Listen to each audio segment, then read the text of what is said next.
અને જય માતાજી ને જય શ્યામ। તો ચાલો બધા ભાખરી ખાવા।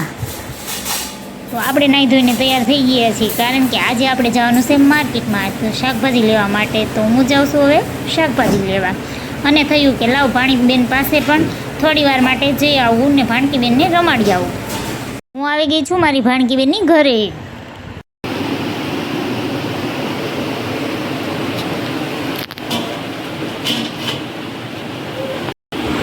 તો 4 વાગી ગયા છીએ ને, તો તૈયાર થઈ ગયા છીએ આપણા ઢોકળા। કોને કોને ભાવે ઢોકળા કોમેન્ટમાં જરૂર જણાવજો।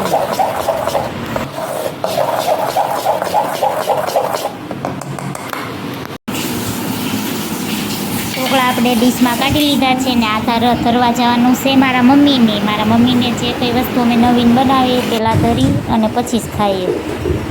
ને તો ઢોકળા બહુ જ ભાવે છે, એટલે તો આપણે પછી બોલાવી દીધી ઢોકળામાં જબર।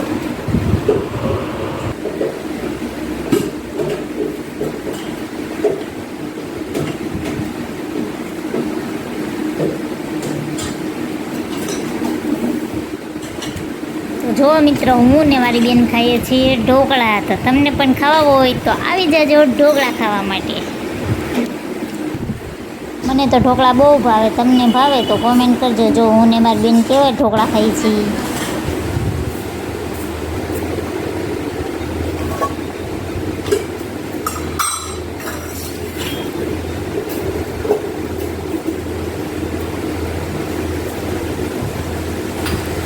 સાંજનો સમય થઈ ગયો હતો, તો આપણી જમવાની તૈયારી થઈ ગઈ હતી। તો હવે આપણે બેસી ગયા જમવા। મગનું શાક, રોટલી અને રસ। હમણાં તો રસ જ ચાલે છે। તો હવે હું મારો વ્લોગ અહીંયા સમાપ્ત કરું છું।